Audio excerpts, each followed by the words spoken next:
O processo trabalhista de Cláudia já dura 9 anos. Ela aguarda o pagamento de horas extras e outras verbas do período que trabalhou numa agência bancária em São Paulo. A sentença do juiz já saiu e foi favorável a ela. Mas, apesar da decisão judicial, a empresa não fez o pagamento. Com isso, o processo de Cláudia entrou na fase conhecida como execução. A palavra execução parece alguma coisa que vai demandar algo que já vai acontecer. Então, a minha expectativa de execução é que se execute, que se complete. A execução é uma das fases mais importantes do processo. Quem explica o significado desta etapa é o juiz Homero Batista, que coordena a Comissão Nacional de Efetividade da Execução Trabalhista.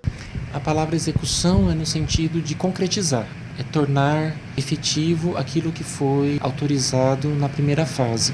Mas por algumas razões históricas, razões culturais, nós desenvolvemos uma situação estranha até, em que as pessoas não cumprem voluntariamente. Parece que elas postergam, que elas adiam o quanto puderem o cumprimento. E aí surgiu essa fase de cumprimento forçado.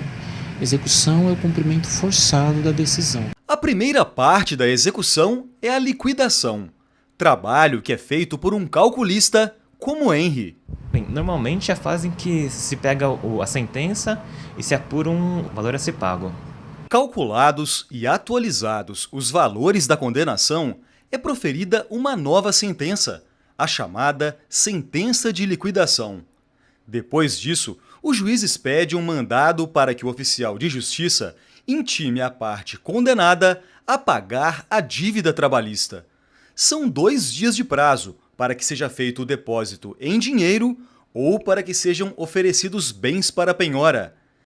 Se o pagamento não for feito ou o devedor não apresentar bens para penhora, o processo vai para um arquivo provisório, até que esses bens sejam localizados. Um arquivo provisório é aquilo que você já tentou tudo, todos os convênios que a gente tem, Bacen, Renajude, Detran, todos os tipos de execução de ofício e mesmo indicação do reclamante, já foi tentado Bacen, já foi feita a despersonalização e não acha dinheiro, não acha bens, e então o processo fica fadado a ficar na prateleira.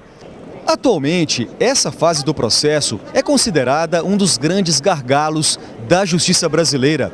A taxa de congestionamento é de 70%, segundo a Comissão Nacional de Efetividade de Execução Trabalhista.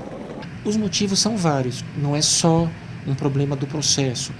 O excesso de falências, o desaparecimento, falência fraudulenta, o uso de laranja, o uso de testa de ferro, são problemas da nossa sociedade que a gente tem que enfrentar, não pode ter tolerância com relação a isso.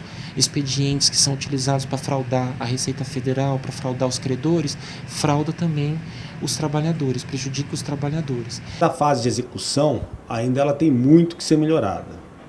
Existe uma demora quando o processo ele retorna do TST para o TRT e do TRT para a primeira instância. Às vezes um processo leva 5 meses para sair do TRT e chegar até a vara de origem. Não há uma padronização com relação à execução. Há varas, por exemplo, que não permitem que a parte veja o processo ou retire em cargo o processo para examiná-lo já iniciada a execução. Há outras varas que já fazem a penhora online diretamente, sem que se possa proceder anteriormente de uma forma mais rápida para tentar solucionar. Existem projetos de lei em andamento no Congresso Nacional que foram enviados pelo próprio Tribunal Superior do Trabalho, então nós contamos que o Congresso Nacional faça a parte dele, para dar mais instrumentos e mais ferramentas para os juízes do trabalho. Mas enquanto essas novas leis não vêm, os juízes do trabalho se organizam como essa comissão vinculada ao CSJT, ao Conselho Superior da Justiça do Trabalho, para dar mais efetividade à execução,